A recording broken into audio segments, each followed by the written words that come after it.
Magandang araw mga kahilig. Nandito na naman tayo sa ating maliit na ubasan. Papakita ko lang yung mukha ng Bulkan Kanlaon.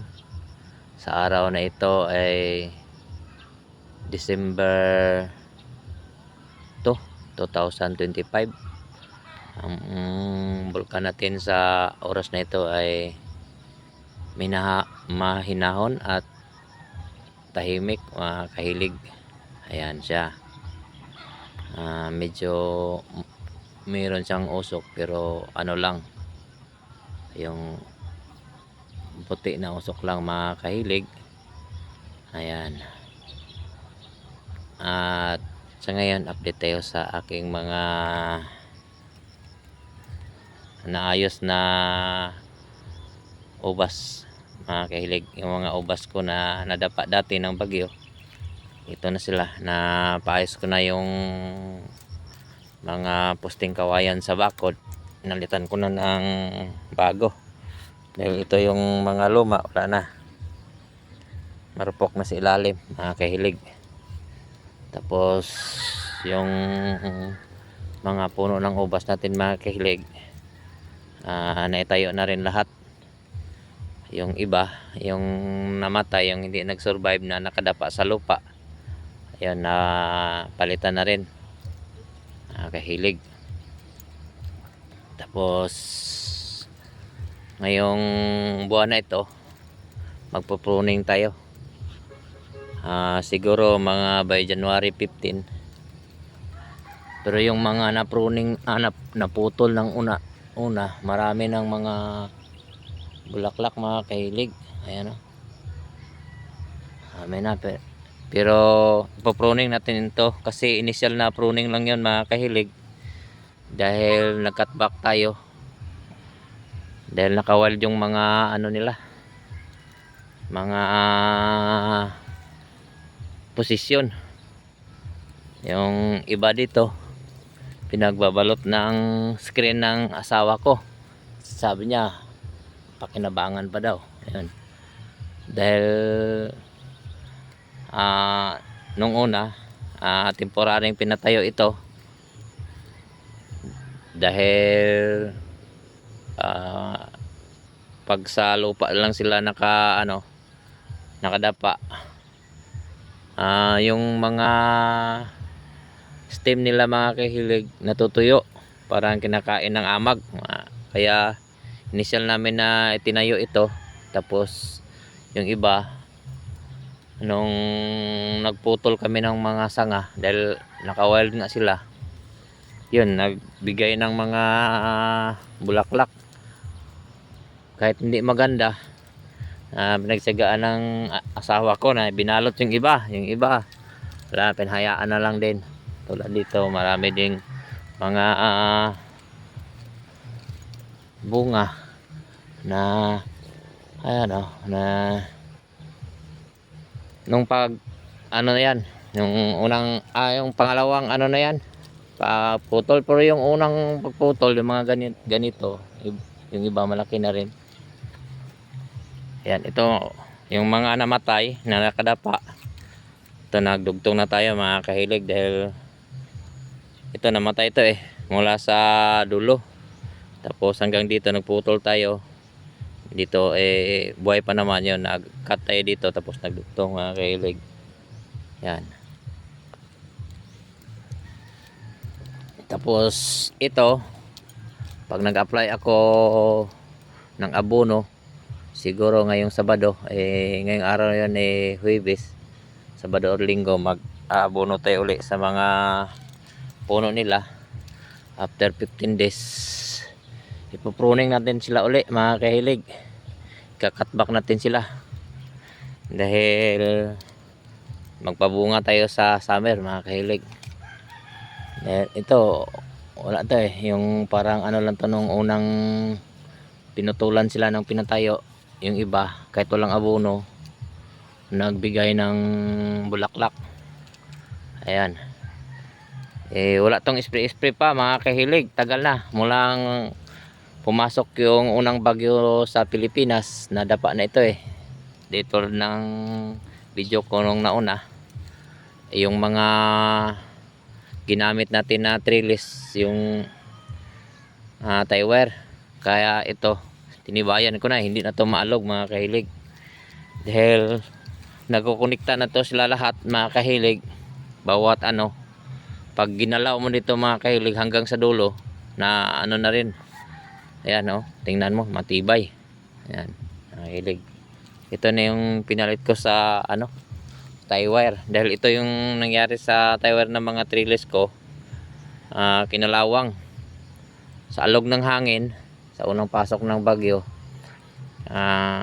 Bumigay yung isa, o dalawa ba, ganun. Tapos mahina na yung poste ng bakod, sabay-sabay sila lahat na dumapa. Kumbaga parang domino effect na. Kaya pangit. Hindi pa rin ako nakapag-spray mga kahilig. Yung ubasan natin inaatake ng ano, anthracnose ito mga kahilig, yung naka ano sa ano ko, sa ubasan ko. Ito pag nagpro-pruning ako nito, ano ko na ito ng gamot. Ayan, anthracnose ito mga kahilig. Dahil tuloy-tuloy pa rin yung ulan dito kagabi, ang lakas ng ulan mga kahilig. Kaya si anthracnose ang bilis magdali ng mga ano, dahil simulat na nadapa sila hanggang ngayon, hindi tayo nakapag-apply ng ano, ng gamot o nakapag-spray man lang mga kahilig. Kaya yan sila, medyo ano pa, kailangan na maano ito, mapruning para matanggal na ito lahat. Tapos katulad dito, puputol tayo dito sa ano, kakatback natin. Tapos mainam nito mga ganito, yung mga parang lumang bad eye na mga kahilig, mga ganito. Tingnan mo, wala dito hanggang doon, wala siyang protein cane mga kahilig, wala. Kaya pag nagpruning tayo nito, halimbawa ipuputol natin itong banda dito, apply tayo dito ng Dormix mga kahilig. Dormix natin ito, yung mga ganitong nakatulog na bad eye, para magising mga kahilig. Kakaroon ng protein cane yan mga kahilig. Katulad dito, nagkakatpak tayo. Ito pala yung ano ko, yung hose yung crossstock na ginamit ano to, katao ba, ito tayo nagdugtong, apat to silang nakadugtong mga kahilig, nakagrap dyan dito, at saka ito may pahabol pa dito kung sakaling namatay ito. Ayan, tapos tingnan mo naman yung ano nila, yung pinaka vine niya mga kahilig, o yung cordon.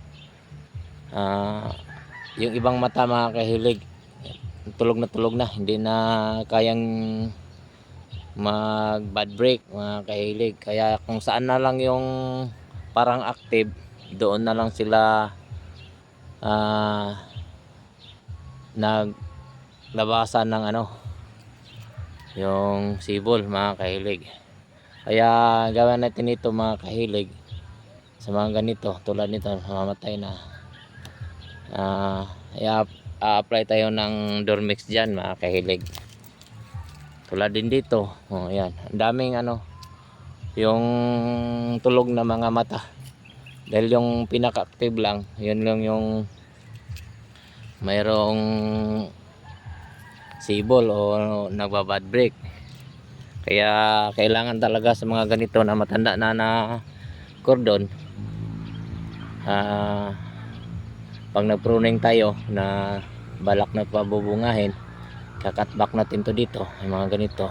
Pangit kasi ito ayan, mga ganito, para magising yung ano niya, yung pinaka-bad eye niya. Ha-apply tayo ng Dormix mga kahilig. Dahil yung Dormix anti ano din yun ang dami palang ano yun yung benepisyo yung Dormix sa mga ganito, yung sa punggos. Tapos para rin siyang mayroong insecticide, dahil yung talbos pag lumabas, dyan nag-uumpisa umaatake yung mga ano yung sakit. Kaya na-prevent ng ng Dormix, mga kahilig. Ayan, tulad nito, mayroon siyang angkor doon, pero hindi naman nasa tamang posisyon. Kaya ito ipuputol natin yan, kakatback natin yan sa pinaka para maging balanse siya parang araw. Dahil na nga, ito yung ubas ko, napawal ito dati. Kaya ito yung nangyari sa mga pinaka niya, cordon. Parang wala sa tamang arrangement, o kaya naka-wild lang kasi sila, mga kahilig. Kaya ito binago na natin, nag-iwan tayo ng mas magandang gawing cordon. Tapos bala ko ito tama yung posisyon ng mga protein cane, mga kahilig, para sa ganun pag tuloy-tuloy na yung paglaki nila. Tulad nito, tingnan mo ang laking cordon, wala namang protein cane. Tingnan mo, kung mayroon man, ito wala. Hindi na sa ayos, kahilig. Kaya laki pupruning natin yan, mga kahilig, uli.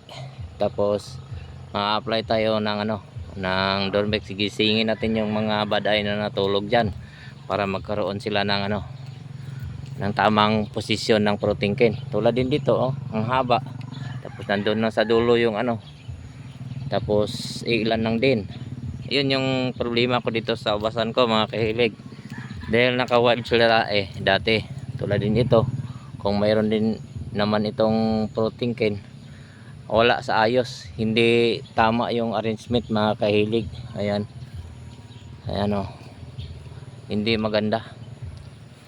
Kaya habang hindi pa masyadong malaki yung pinaka-main cordon natin, mga kahilig, kailangan nga itama na natin to, yung kung hindi kayang itama ito sa ganito na kalaki, yung bala ko, mga kahilig, magpa-usbong ako dito ng bago.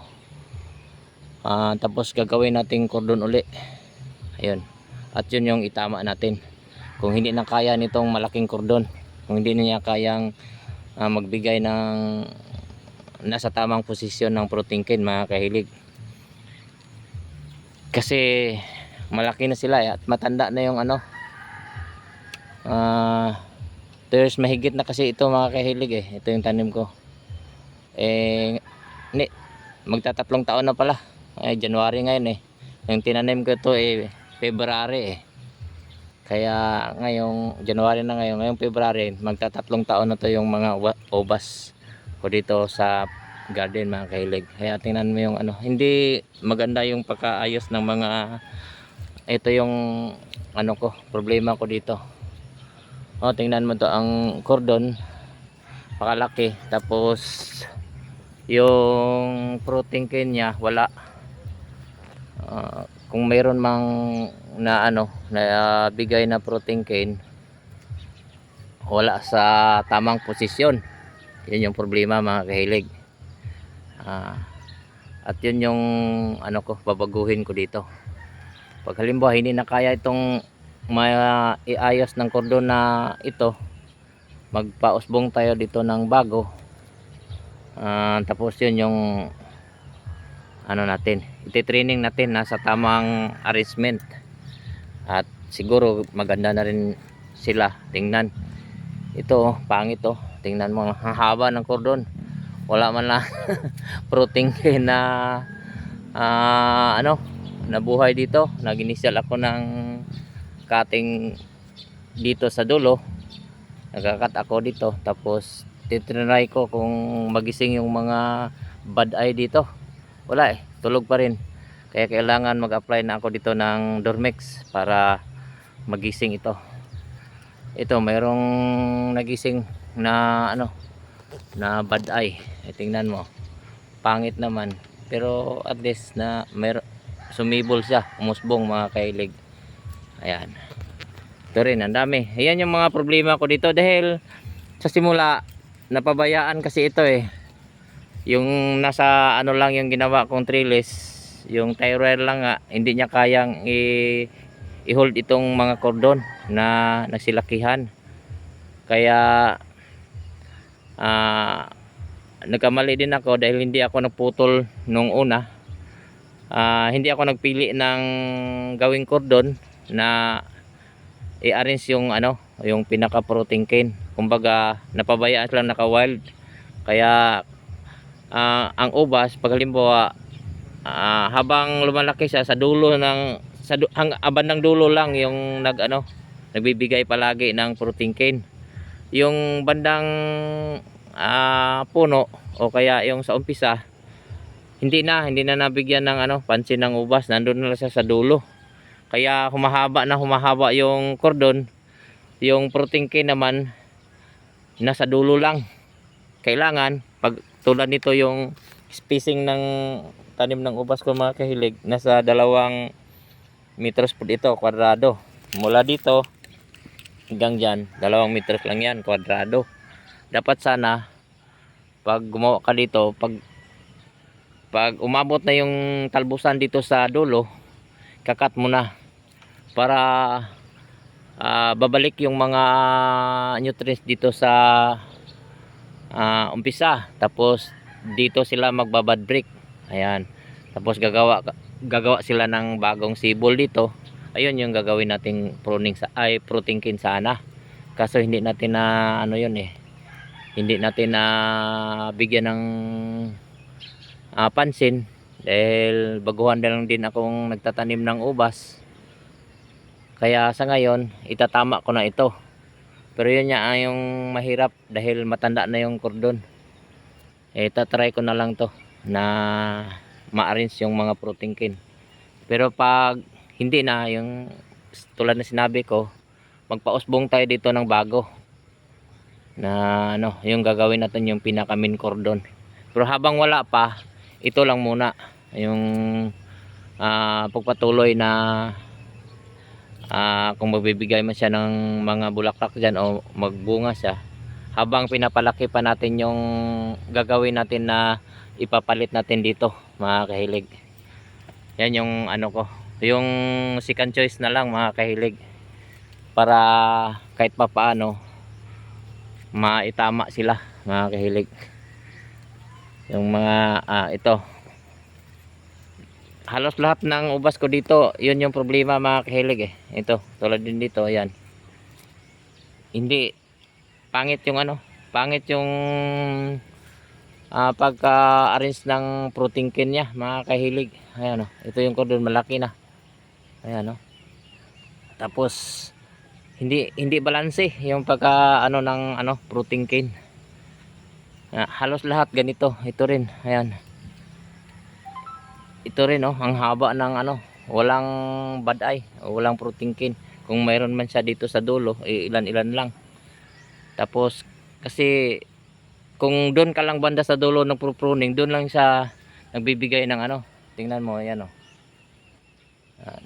Kaya to, subukan kong gigisingin ito yung mga bad eye. Pag hindi kinaya, gagawa ako ng bago dito. Yan.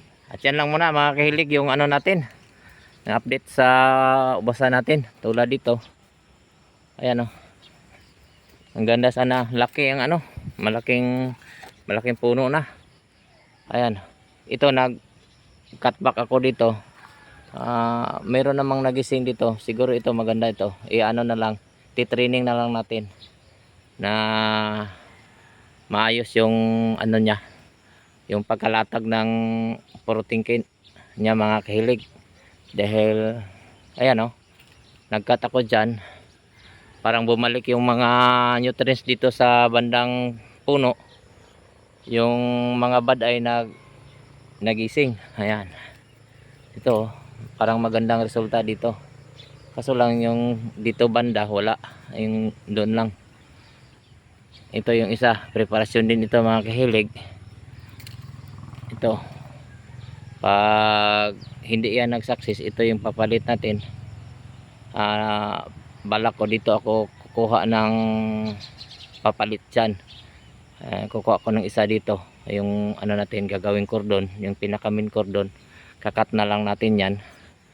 Ito na yung ano natin, ililipat dyan. Yun yung mga ano ko dito sa garden ko mga kahilig. Dahil nahuli tayo mga kahilig ng pag-training ng ating mga puno. Gawa din ng ginamit natin dati. Ito yung mga kawad, tinanggal ko na. Ito yung pinaka trellis natin, kinalawang. Pag naalog ng hangin, napuputol. Tapos pag bumagsak yung dalawa, tatlong nakahawak, sabay-sabay hindi nakakayanin yung nakasunod, kaya magiging domino effect na ano sila, naghahatakan. Kaya pag bumigay yung sa kabila, hindi kakayanin ng yun, sabay-sabay. Kaya dito nang nitong sistema mga kahilig. Kaya pag inalog mo, matibay. Dahil naka-angkor siya doon sa poste ng bakod na malaking ginawa nating pamuste ng kawayan.